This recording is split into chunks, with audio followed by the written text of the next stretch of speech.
মুসলমান ভাইরারে আমার কথাগুলি খুব ভালো করে বুঝবেন। এই পৃথিবীর জমিনে আমরা আসছি সিরিয়াল বাই সিরিয়াল। প্রথমে বাবা আসছে, তারপরে দাদা, নাকি প্রথমে দাদা তারপরে বাবা? বাবার পরে ছেলে আসছে, ছেলের পরে নাতি। কিন্তু এই যে আসার সিরিয়াল কিন্তু আল্লাহ পাক আমাদেরকে মেনটেন করাইলেন। কিন্তু এই পৃথিবীর মায়া ত্যাগ করে চলে যাইতে কিন্তু কোনো সিরিয়াল না, ঠিক কিনা? কোন সময় বাবার আগে ছেলে মারা যায়, এমনকি শুধু তাই নয়, দাদার আগে নাতিও কিন্তু মারা যায়। অনেক দাদারা নাতিদেরকে কবরের ভিতরে নামাইছে, অনেক বাবারা তার সন্তানদেরকে কবরের ভিতরে নামাইছে। তার মানে বোঝা গেল দুনিয়াতে শত চেষ্টা করেও কিন্তু থাকার কোনো উপায় আছে নাকি বলেন? তাইলে যেহেতু চলে যেতেই হবে আমাদেরকে, আমরা যদি ওই চলে যাওয়ার জন্য প্রস্তুতিটা আগেই নিয়ে রাখি, তাইলে আমরা যেখানে যাব সেই জায়গাটা আমাদের জন্য হবে নিরাপদ, ঠিক কিনা? প্রস্তুতি না নিলেও যেতে হবে, নিলেও যেতে হবে। আজরাইল যখন জানটা নিয়ে চলে যাবে, আপনাদেরকে আমি সরল মনে একটা প্রশ্ন করি, আপনারা বলুন তো দেখি। এই যে রাত্রিতে আপনারা ওয়াজ মাহফিল শুনতে আসছেন, ওয়াজ মাহফিল শেষ করে ওয়াজ শোনার পরে আপনারা চলে গেলেন, রাত্রি 2টার দিকে গিয়া বাড়িতে গেলেন, ঘরে যাইয়া সুন্দরী বিবিকে পাশে নিয়ে ল্যাপ মরে দিয়া ঠিক মতো ঘুমাইলেন। হঠাৎ করে রাত্রি 3টা-4টার সময় আজরাইল আইসা আপনার প্রাণ পাখিটা নিয়ে চলে গেছে, আপনি লাশ হয়ে পড়ে রইছেন। আপনাদের কাছে আমি সরল মনে একটা জিজ্ঞাসা করি, আপনারা বলুন তো দেখি, আপনার স্ত্রী এটা জানার পরে, যখন জানবে যে আমার স্বামী লাশ, এটা জানার পরে আপনার স্ত্রী আর কয়েক ঘন্টা ওই লেপের তলে থাকবে? 5 মিনিটও না। ওই কি, তাহলে কার জন্য মাথার গাম পায়ে ফেলাইয়া কামাই করে খাওয়াইলেন? যার জন্য কামাই করলেন, যার জন্য সুদ খাইলেন, ঘুষ খাইলেন, যার জন্য অন্যায় পথে উপার্জন করে আপনি উপার্জন করে বাজার করে বাড়িতে নিয়ে গেলেন, সেই বিবি কিন্তু আপনি লাশ হইছেন এটা জানার পরে কিন্তু 5টা মিনিটও আপনার কাছে থাকবে না। সকাল হওয়ার সাথে সাথে কিন্তু আপনাকে ওই যে বাড়িতে যে আছেন, কত সুন্দর বাড়ি, এত কষ্ট পরিশ্রম করে আপনি বাড়িটা বানাইলেন, এত টাকা খরচ করে আপনি বিছানা বানাইলেন, বিছানার চাদর কিনলেন, এই সুন্দর সুন্দর বিছানা থেকে টান দিয়া একদম বাড়ির উঠানের মধ্যে নিয়ে ফালাবে, ঠিক কিনা বলেন? যখন এই অবস্থায় হয়ে যাবে, একটু ভালো করে খেয়াল করবেন, মাঝে মাঝে একটু ভাববেন। কারণ আল্লাহর পয়গম্বর বলেছেন, আকসিরু যিকরা হাযিমিল লাযযাতিল মাউত, মৌতের কথা আল্লাহ রাসূল বারবার স্মরণ করতে বলেছেন। আপনার লাশ যখন আপনি রাত্রি 3টা-4টার সময় লাশ হয়ে গেছেন, তখন কিন্তু মানুষের কাছে ফোন দেওয়া শুরু করবে, অমুক কিন্তু আর নাই, ঠিক কিনা? ফজরের নামাজের পর মসজিদে এলান হয়ে যাবে একটি শোক সংবাদ, ওই যে কান্দুলিয়া উত্তরপাড়া নিবাসী অমুকের ছেলে অমুক রাত্রি 4টার সময় ইন্তেকাল ফরমাইয়াছেন। কার নাম হবে এটা কি বলা যাবে? গ্যারান্টি আছে নাকি বলেন? ডাক দা বলবে আসরের নামাজের পরে জানাজা শুরু হবে, ওই মসজিদ মাঠে অথবা আপনাদের জানাজা যেখানে হয় সেখানে জানাজা নামাজ অনুষ্ঠিত হবে।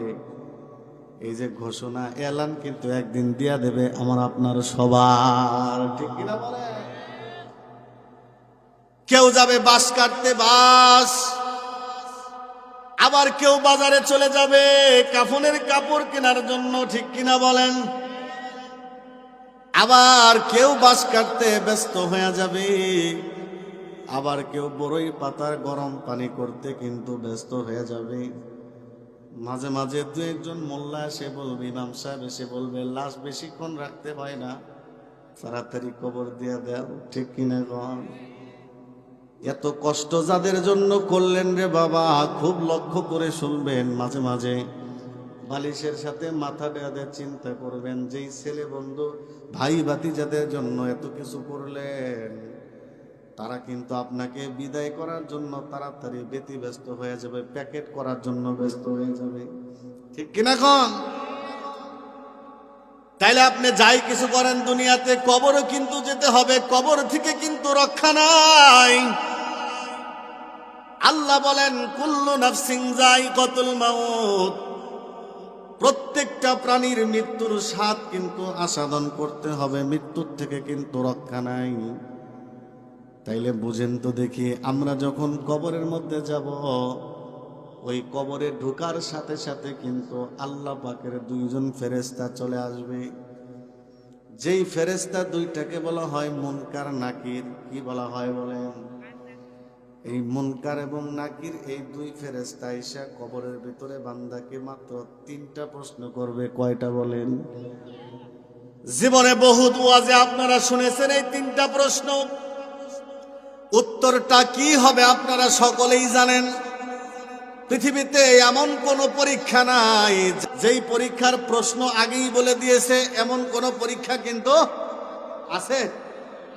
কিন্তু আল্লাহ রাব্বুল আলামিন এমন একটা পরীক্ষা নেবেন বান্দার, যেই পরীক্ষায় উত্তীর্ণ হইলে তার জন্য জান্নাত, ওই পরীক্ষায় ফেল করলে তার জন্য জাহান্নাম। এত গুরুত্বপূর্ণ একটা পরীক্ষার প্রশ্ন আল্লাহ বলে দিয়েছেন, এমনকি উত্তরও আমার আল্লাহ বলে দিয়েছেন। সুবহানাল্লাহ বলেন, সুবহানাল্লাহ। উত্তর পর্যন্ত বলে দিয়েছে। ফেরেশতা দুইটা প্রথমে জিজ্ঞাসা করবে মার রব্বুকা, প্রশ্ন তোমার রব কে? প্রথম প্রশ্ন তোমার রব। জিজ্ঞাসা করবে মার রব্বুকা, তোমার রবকে। বান্দায় যদি ইমানদার হয়, নেককার হয়, আল্লাহর হুকুম মানে নবীর তরিকা মতো চলে, তাইলে সারা জীবন এই প্রশ্নের উত্তর যদি নাও শুনে থাকে সমস্যা নাই, টাস টাস করে উত্তর দিয়ে দিবে। আর যদি লোকটা বদকার হয়, বেঈমান হয়, আর সারা জীবন যদি উত্তরটা মুখস্থ করে নিয়ে যায়, প্রশ্ন শুনে কিন্তু উত্তর দিতে পারবে না, শুধু বলবে লা আদরি, আমি কিছুই জানি না। ঠিক কিনা বলেন? এজন্য প্রথম প্রশ্ন মার রব্বুকা, উত্তরটা হবে রব্বি আল্লাহ, আমার রব কে? বলেন আরো জোরে বলেন, আমাদের রব কে? আপনি যদি উত্তরে বলেন যে আমি আওয়ামী লীগের জেলা সভাপতি, অথবা যদি বলেন আমি বিএনপির ঘাটাইল উপজেলার সেক্রেটারি, অথবা জামাতের আমি ইউনিয়ন সদস্য, আমি হেফাজত করি, আমি চরমনাই করি, বলেন তো দেখি কোন দলের নাম বললে কি কাজ হবে? একটা মাত্র উত্তর দিতে হবে, সেটা হলো রব্বি আল্লাহ, আমার রব হলেন আমার আল্লাহ। ঠিক কিনা কম? ফেরেশতারা দ্বিতীয় প্রশ্ন করবে ওমা দীনুকা, তোমার ধর্ম কি, তোমার দিন কি? আপনি যদি বলেন দুনিয়াতে যেই দল করছেন সেই দল, হ্যাঁ, দুনিয়াতে না দলের বাহাদুরি দেখান, কত পাওয়ার দেখান, দলের নাম বলার সময় সিনাটা টান টান হয়ে যায়, আরে আমি অমুক, আমার সিনস বেটা। যদি কারো পোলাই ফান 4টা থাকে, তাহলে এই বাফের তো জারির ছোটে বাজারেই টিকা যায় না। আর ওই 4টার মধ্যে যদি একটা মাস্তান থাকে, ওরে সর্বনাশ বেটা, তুই চিনস আমি কার বাপ? আমি হলাম মুরগি মিলনের বাপ, তাই না? একবারে মুসলমানি করে ছেড়ে দিল। সাবধান বাবাজি, এটা কোনো পরিচয় নয়। কবরের ভিতরে যাওয়ার পরে দুনিয়ার গর্ব পরে যে পরিচয়গুলো দিয়েছেন, এটা কিন্তু আর চলবে না।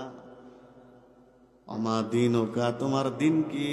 আপনার উত্তর দিতে হবে দীনিয়াল ইসলাম, আমার ধর্ম হলো ইসলাম। ঠিক কিনা বলেন? আমার ধর্ম ইসলাম, এটা কি গর্ব নিয়ে বলতে পারবেন?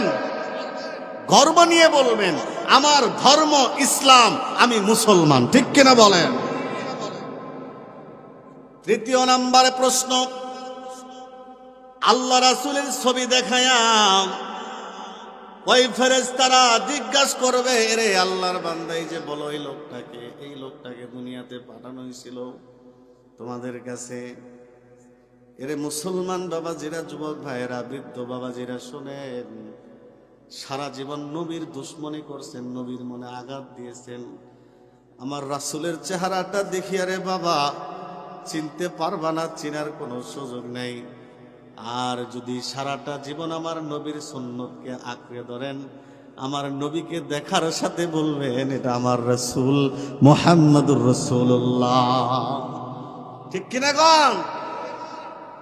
আল্লাহ রাসূলের সুন্নতকে আঁকড়ে ধরা। অনেক যুবক ভাইরা মনে করেন যে দাড়ি রাখা এটা কোনো আহামরি কিছু না।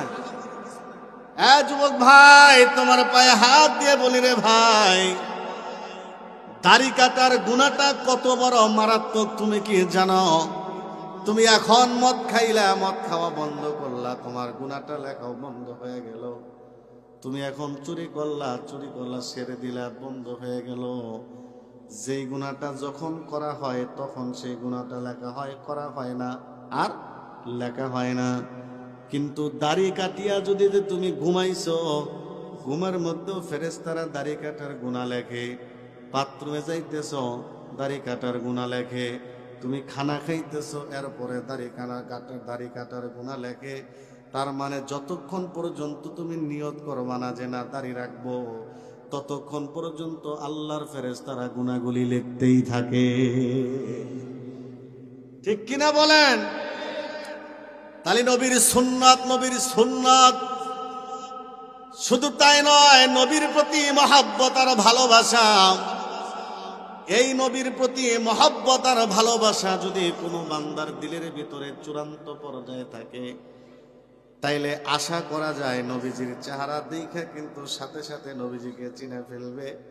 ওরে ফেরেশতারা কি বলো, ইনি তো আমার নবী, আকাই নামদার তাজদারে মদিনা, আহমদ মুস্তফা মুহাম্মদ মুস্তফা সাল্লাল্লাহু আলাইহি ওয়াসাল্লাম। এই যে কবরের ভিতরে তিনটা উত্তর যখন আপনি দিয়া দিবেন, পরীক্ষায় পাস করলে, দুনিয়ার পরীক্ষায় ফেল করলে আবার দেওয়ার সুযোগ আছে, কিন্তু এই পরীক্ষায় ফেল করলে কিন্তু আবার দেওয়ার সুযোগ আছে নাকি বলেন? পাস করার সাথে সাথে কবরটা আল্লাহর জান্নাতের বাগান হয়ে যাবে। সুবহানাল্লাহ বলেন।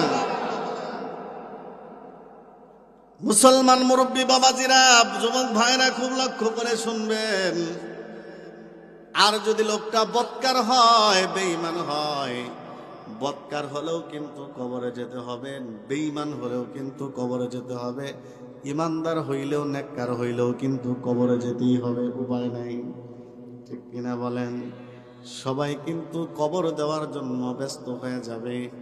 কেউ বাঁশ কাটতে ব্যস্ত হবে, কেউ বড়ই পাতার গরম পানি করতে ব্যস্ত হয়ে যাবে।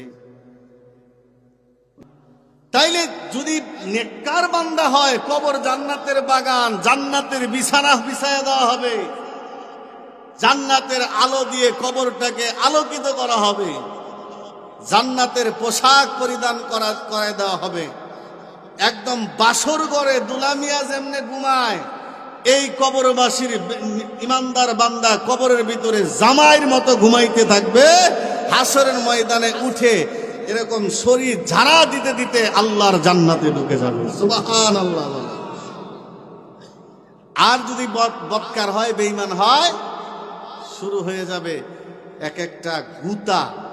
কি বলেন? আপনি মনে করতে পারেন যে লক্ষ লক্ষ মানুষ আপনার জানাজায় আসছে, আপনি পরিচিত ব্যক্তি। এমন কোন হাদিস, এমন কোন কোরআন কি আছে জানাজা নামাজে মানুষ বেশি হইলে লোকটা জান্নাতি? শুনছেন কোনদিন?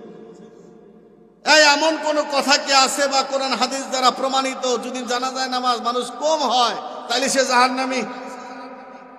লোকটা যদি ইমানদার হয়, লোকটা যদি বেঈমান না হয়, আমার রাসূলকে যদি কষ্ট না দিয়ে থাকে, আল্লাহর সাথে যদি বেয়াদবি না করে থাকে, দুইজন মানুষ তার জানাজা পড়বে, কবর দেওয়ার সাথে সাথে তার কবর জান্নাত। ঠিক কিনা গন? আর সারা জীবন বদমাইশি করছেন, সারা জীবন অন্যের সম্পদ লুণ্ঠন করে খাইছেন। আজকে আপনি এত বড় লোক, এত কোটিপতি হয়ে গেছেন, আপনার জানাজা ঢাকায় একটা হয়, টাঙ্গাইল আইনা আরেকটা হয়, আবার কান্দুলি আইনা আরেকটা হয়, ঠিক না? যতই জানাজা হোক, কবরস্থানে কিন্তু ওই যে ইউকোলাক্টের ডাইল নিয়ে কিন্তু বয়ে রয়েছে যে তোরা জানাজা যেটি করস তাড়াতাড়ি দে, আমরা অরণ হয়ে গেলাম, আমরা রেডি। ঠিক কিনা কন? কবরের আযাব এটা সত্য। কবরের আযাব যারা বিশ্বাস করবে না তাদের ঈমানের মধ্যে সমস্যা আছে। কবরের আযাব কি? সত্য বলেন কবরের আযাব, কারণ এটা একটা ঈমানের অংশ, বিশ্বাস রাখা। আল্লাহ রাব্বুল আলামিন কিছু কিছু কবরের আযাব দুনিয়ার মানুষকে দেখিয়েছেন, দেখান মানুষকে সতর্ক করার জন্য, কিন্তু মানুষ সতর্ক হয় না। ঠিক কিনা কন? আল্লাহর পয়গম্বর বলেছেন, আল কবরু রাউযাতুম মিন রিয়াজিল জান্নাহ আও হুফরাতুম মিন হুফারিন নার। কবরটা কারো জন্য জান্নাতের বাগান, আবার কারো জন্য জাহান্নামের গর্ত। নাউজুবিল্লাহ বলেন। কবরটা জান্নাতের বাগান হোক, চান কারা কারা? হাত উড়ে দেখান, লিল্লাহে তাকবীর, হাত নামান। কবর জাহান্নামের গর্ত, এটা চান কারা কারা? যাক, তালে ঠিক আছে, তাই না? ছাত্র ঠিক আছে, আমার রাগ করতেছেন আপনারা? কবরের আযাব এটা সত্য, মানতেই হবে। আল্লাহ রাব্বুল আলামিন মাঝে মাঝেই কবরের দৃশ্যগুলা দুনিয়ার মানুষকে কিছু কিছু নমুনা দেখায়।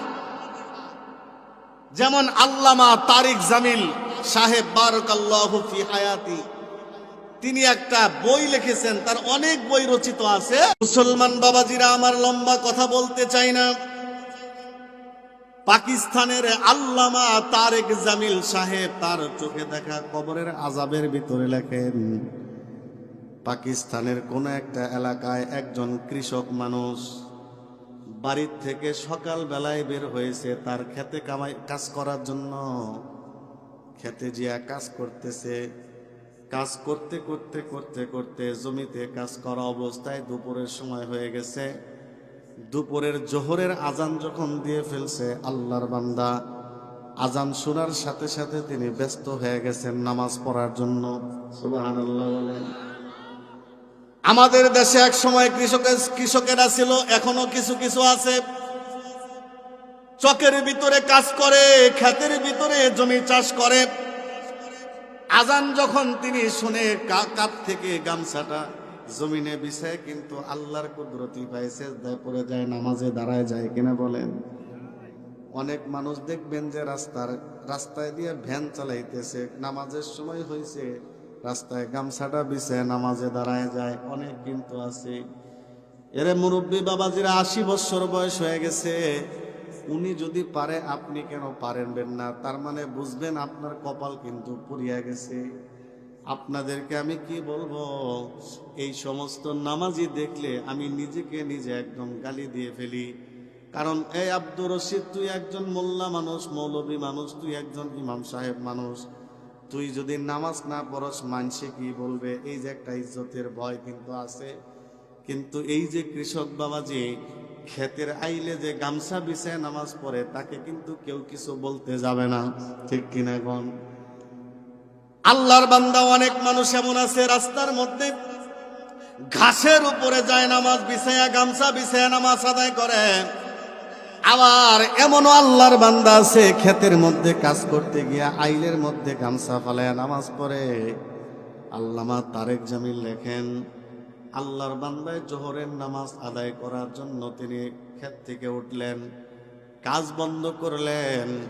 কাজ বন্ধ করার পরে সুন্দর করে ওযু করে আল্লাহর বান্দা একটা জায়গা খুঁজতেছে, কোথায় গামছাটা বিছানো যায়, কোথায় গিয়ে নামাজে দাঁড়ানো যায়। আল্লাহর বান্দা খুঁজতে খুঁজতে দেখে পাশে একটা কবরস্থান। ওই কবরস্থানের পাশে গেলেন, কারণ কবরস্থানের চাইতে তো পবিত্র জায়গা মনে হয় আর কোথাও। আল্লাহর বান্দা কবরস্থানের পাশে গেলেন, পাক পবিত্র একটা জায়গা দেখে আল্লাহর বান্দা ওরকম ভাবে তিনি গামছাটা বিছায়া নামাজে দাঁড়ায় গেলেন। তাকবীরে তাহরিমা পড়ে আল্লাহর বান্দা হাত বাঁধলেন, সূরা কেরাত পড়ে যখন আল্লাহর বান্দা রুকু শেষ করে সিজদার মধ্যে গেলেন, সিজদার মধ্যে গিয়া যখন বলে যে সুবহানা রাব্বিয়াল আ'লা, এটা যখন পরে আল্লাহর বান্দার কানের ভিতরে একটা গুনগুন গুনগুন সুরে আওয়াজ শুনতে পায়, কোথাও থেকে একটা মেয়েলি কণ্ঠে আওয়াজ আসতেছে, আমি কবরের ভিতরে এখনো জীবিত আছি, আমাকে কবর থেকে উঠা। আল্লাহর বান্দা আশ্চর্য হয়ে গেল, এটা কেমন আওয়াজ? আল্লাহর বান্দা আবার সিজদার থেকে মাথাটা উঠায় আবার সিজদায় গেলেন। আবার যখন সিজদার মধ্যে গেলেন, আল্লাহর বান্দা শুনতে পায় কোথায় থেকে একটা আওয়াজ আসতেছে, মেয়েলি কণ্ঠে আওয়াজ আসতেছে, আমি কবরের ভিতরে এখনো জীবিত, আমাকে কবর থেকে উঠাও। আল্লাহর বান্দায় চিন্তা করলেন, অনেকক্ষণ পর্যন্ত আমি কাজ করতেছি, হয়তো কাজ করতে করতে না খেয়া আবার ক্ষুধাও লাগছে, ক্ষুধার সময় আমি মনে হয় আওয়াজটা একটু বেশি শুনতেছি, ওই দিকে ভ্রুক্ষেপ করলেন না। আল্লাহর বান্দা দ্বিতীয় রাকাতে আবার যখন তিনি সিজদার মধ্যে গেলেন, সিজদায় ভিতরে যাওয়ার সাথে সাথে তিনি আবার ওই আওয়াজটা পায়, আমি কবরের ভিতরে জীবিত আছি, আমাকে কবর থেকে উঠা। আল্লাহর বান্দা এবার একটু আশ্চর্য হইলেন, আবার সিজদা দিলেন, আবার এই আওয়াজ। নামাজটা কমপ্লিট করার পরে আল্লাহর বান্দা কোথায় থেকে আওয়াজ আসতেছে এটা খোঁজার জন্য তিনি তালাশ করতে শুরু করলেন। আল্লাহর বান্দায় খেয়াল করে দেখেন কবরস্থানের ভিতর থেকে আওয়াজ আসে। আল্লাহর বান্দা আস্তে আস্তে হাঁটি হাঁটি পা পা করে কবরের ভিতরে ঢুকলেন। কবরের ভিতরে ঢুকে আস্তে আস্তে সামনে যায়, আওয়াজটা আস্তে আস্তে বেশি হয়, আরো সামনে যায়, আরো আওয়াজটা বেশি হয়। যাইতে যাইতে যায় দেখে একটা কবর থেকে আওয়াজ আসতেছে, আমি এখনো জীবিত আছি, আমাকে কবর থেকে উঠা। মুসলমান বাবাজিরা আমার, আল্লামা তারেক জামিল সাহেব লেখেন, আল্লাহর বান্দা কৃষক মানুষ যায় তার কানটা একদম কবরের পিঠে লাগাই দিলেন, একদম কানটাকে কবরের সাথে লাগাইয়া তিনি স্পষ্ট শুনতে পাইলেন, মেয়েলি কণ্ঠে বারবার চিৎকার করে করে কান্না করে করে বলতেছে, আমি কবরের ভিতরে এখনো জীবিত আছি, আমাকে কবর থেকে উঠাও। আল্লাহর বান্দা ভয় পেয়ে গেলেন। এটা তো ভয় পাওয়ারই কথা, ঠিক কিনা কন? কবরের ভিতরে আযাব হয়, দুনিয়ার মানুষ শোনে না, দুনিয়ার মানুষ দেখতে পায় না। মূলত ওই জায়গার ভিতরে যদি কোনো জন্তু জানোয়ার থাকে, গরু ছাগল মহিষ ভেড়া থাকে, দেখবেন তারা মাঝে মাঝে দৌড়াদৌড়ি করে, ছুটাছুটি করে। যদি দৌড়াদৌড়ি করে, ছুটাছুটি করে, তাহলে বুঝবেন নিশ্চয় কবরের ভিতরে আযাব হয়, ঠিক কিনা? আল্লাহর বান্দা ভয় পেয়ে গেলেন, পিছনের দিকে আসলেন। আয়েশা চিন্তা করলেন, আমি একা একা কেমনে কবর খনন করবো, এটা কোনোদিন সম্ভব না। আল্লাহর বান্দা চলে গেলেন এলাকার মানুষের কাছে। এলাকার ভিতরে ঢুকিয়া এলাকার কিছু মানুষকে একত্র করে বললেন যে, ভাইরা শোনেন, ওই যে আপনাদের কবরস্থান, ওই কবরস্থানের একটা কবর থেকে একটা মেয়েলি কণ্ঠে আওয়াজ আসে, আমি এখনো কবরে জীবিত আছি, আমাকে কবর থেকে উঠাও। গ্রামের মানুষগুলো কথাটা বিশ্বাস করে না, কারণ এটা বিশ্বাস করার মতো কথাও না, ঠিক কিনা কন? আল্লাহর বান্দায় যখন লোকদের পায়ের উপর পড়ে গেল, খুব ভালো করে ধরলো যে, ভাই বিশ্বাস না করলে আমার সাথে চলেন, একটু শুনবেন আপনারা নিজের কানে। এলাকার সমস্ত মানুষগুলা কবরস্থানের দিকে ভিড় জমাইল, কারণ এই রকম ঘটনা তো জীবনেও কোনোদিন শুনে নাই, ঠিক কিনা গো? আল্লাহর বান্দা সকলকেই নিয়ে কবরস্থানের দিকে রওনা দিলেন। এলাকার মানুষের উপচে পড়া ভিড় কবরের দিকে। সকল মানুষ যখন কবরস্থানের ভিতরে গেল, সকল মানুষ একসাথে শুনতে পাইল একটা মেয়েলি কণ্ঠ কবর থেকে আওয়াজ আসতেছে, আমি কবরের ভিতরে জীবিত আছি, এখন আমাকে কবর থেকে উঠাও। এলাকার মানুষ বড় আশ্চর্য হয়ে গেল। এলাকার মানুষ তো চিন্তায় পড়ে গেল, হায় হায়, এখন কি করা যায়? এলাকার মানুষেরা পরামর্শ করলো, শোনো, আমরা তো আর কবর খনন করতে পারি না, কারণ একটা কবরের ভিতরে এমন আওয়াজ আসলে কবরটা খনন করা শরীয়তে জায়েজ না, না জায়েজ আমরা তো জানি না। চলো আমরা একজন আলেমের কাছে যাই, একজন আলেম যে ফতোয়া দিবে সেই ফতোয়া মতে আমরা কাজ করব। তার মানে সমাজের ভিতরে যদি কোনো ভেজালে আপনারা পড়ে যান, এটার ফতোয়া নেওয়ার জন্য কার কাছে যাবেন? আলেমের কাছে নাকি বাউলের কাছে? আলেমের শত্রু আমাদের দেশে আছে না নাই? আলেম দেখতে পারেন না, আমার মনে হয় আর বাপ মার বিয়া পড়ানোর সময় আলেম হয়তো মনে হয় ডাকা হয় নাই। একটা কথা মনে রাখবেন, মুসলমান আলেম ওলামা আছে বলেই আজকে আপনার লাশ সুন্দর করে গোসল দেওয়ানো হয়, আপনার লাশ সুন্দর করে প্যাকেটিং করে কবরে রাখা হয়। মনে রাখবেন, মুসলমান আলেম ওলামা যদি শূন্য হয়ে যায়, এদেশে কুকুর ছাগল বিড়ালের মতো মুসলমানদের মরতে হবে, জানাজা দেওয়ার লোক পাওয়া যাবে না। ঠিক কিনা গো? মুসলমান বাবাজিরা আমার খুব লক্ষ্য করে শুনবেন, এলাকার মানুষ কিছু লোককে পাঠিয়ে দিল একজন আলেমের কাছে ফতোয়া আনার জন্য। এলাকার কিছু মানুষ গিয়া একজন বড় আলেমের কাছে গেলেন, আলেম সাহেবকে জিজ্ঞাসা করলেন, হুজুর এই অবস্থা, আমাদের কবরের একটা কবর থেকে এরকম একটা আওয়াজ আসতেছে, তাহলে এখন কি কবরটা খনন করা যাবে, দেখা যাবে নাকি ভিতরে কি অবস্থা? আলেম সাহেব বলে দিলেন, আচ্ছা ঠিক আছে, কবর খনন করা যাবে, সমস্যা নাই, কিন্তু অতি তাড়াতাড়ি কি হয়েছে দেখে তাড়াতাড়ি কবরটা আবার আগের মতো সুন্দর করে দিবা।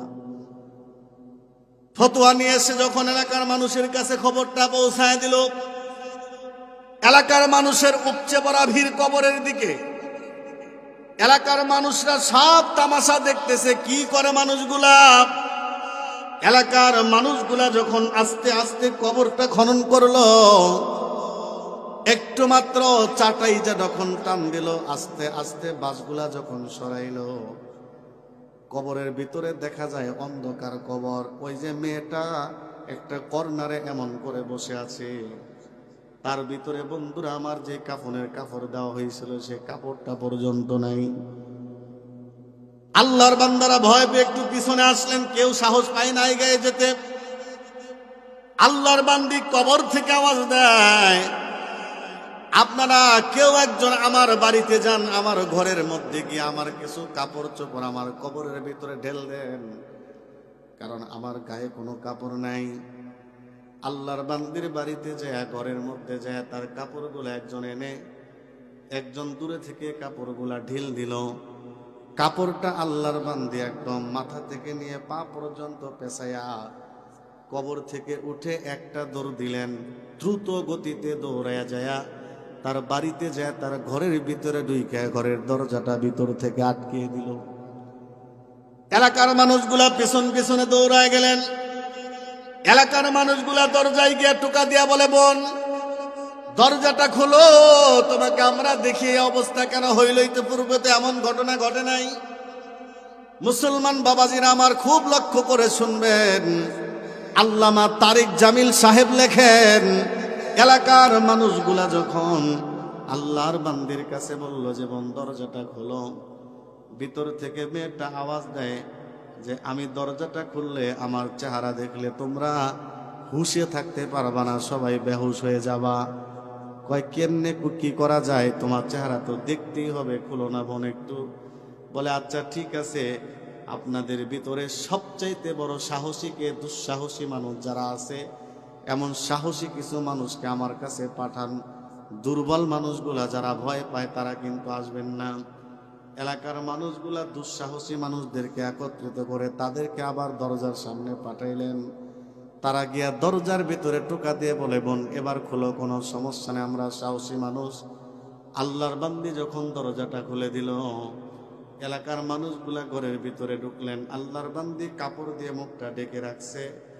এলাকার মানুষগুলা বলে, বোন রে তোমার চেহারা থেকে কাপড়টা একটু সরাও। কয় আমার চেহারা থেকে কাপড় সরাইলে তোমরা তো সহ্য করতে পারবা না, কয় তবু দেখতে হবে, কাপড়টা একটু সরাও। আল্লাহর বান্দি যখন কাপড়টা সরাইলো, সত্যি সত্যি লোকগুলা ভয় পেয়ে গেল, কারণ ওই মেয়েটার চেহারার ভিতরে একটু পর্যন্ত গোশত না, চেহারাটা কঙ্কাল হয়ে গেছে। আল্লাহর বান্দারা জিজ্ঞাসা করে, মাগো তোমার মাথার থেকে কাপড়টা সরাও। আল্লাহর বান্দি যখন কাপড়টা সরাইল মাথায় থেকে, দেখা গেল তার মাথার ভিতরে একটা চুলও নাই। আল্লাহর বান্দারা বলল, বোন রে, তোমার হাতটা একটু দেখাও, পায়ের নখগুলো একটু দেখাও। আল্লাহর বান্দি হাতের আঙ্গুলগুলা যখন বের করলো, আল্লাহর বান্দারা দেখে যে আল্লাহর বান্দির এই যে হাতের ভিতরে নখ, একটা নখ পর্যন্ত নাই। আল্লাহর বান্দারা ডাক দেয়া বলে, কি ব্যাপার বোন, তোমার কি হয়েছে, এই অবস্থা কেমনে হলো? আল্লাহর বান্দি ডাক দেয়া বলে, আল্লাহর বান্দারা শোনেন, আমাকে যখন কবরে রাখা হয়, আমার এই চেহারার মধ্যে গোশতগুলা প্লাস দিয়ে টেনে টেনে আল্লাহর ফেরেশতারা টেনে টেনে টেনে টেনে ছিঁড়ে ফেলেছে। আমার মাথার চুলগুলা টেনে টেনে ছিঁড়ে ফেলেছে, প্লাস দিয়ে ধরে আমার হাতের যে আঙ্গুলের নখগুলা আছে সেই নখগুলা টেনে টেনে খুলে ফেলেছে। কেন কেন জানেন? এই যে আমার চেহারাটা সাজিয়া গুজিয়া পর পুরুষের সামনে দুনিয়াতে আমি সেজে করে ঘুরে বেড়াইতাম, আমার চুলের ভিতরে নানান জাতীয় শ্যাম্পু, আলকাতরা যা কিছু আছে সব মাইরা আমি পর পুরুষের সামনে গিয়া বেড়াইতাম, তাদেরকে সৌন্দর্যগুলা দেখাইতাম। আমার এই হাতের ভিতরে নখ পালিশ লাগাইয়া এলাকার পুরুষদেরকে, পর পুরুষদেরকে দেখাইতাম। এই জন্য আমার আল্লাহ এই কবরে শোয়ার সাথে সাথে এই শাস্তিগুলো আমাকে দিয়েছে। মুসলমান বাবাজিরা আমার, আল্লামা তারেক জামিল সাহেব লেখেন, এই কথাগুলি বলে আল্লাহর বান্দি আবার মাটিতে পড়ে গেলেন। আল্লাহর বান্দিকে নিয়ে আবার কবরস্থ করা হলো। এই যে আল্লাহ পাক রব্বুল আলামিন একটা নমুনা দুনিয়ার মানুষদেরকে দেখায় দিলেন, তার মানে সতর্ক করে দিলেন। এই জাতীয় বহু ঘটনা ওই কিতাবটার মধ্যে আছে। আপনারা যদি কোনোদিন সুযোগ হয় তাহলে সেখানে গিয়ে পড়বেন। অনেকেই বলতে পারেন, হুজুর এটা তো পরের ঘটনা, হাদিস কোরআনে তো নাই।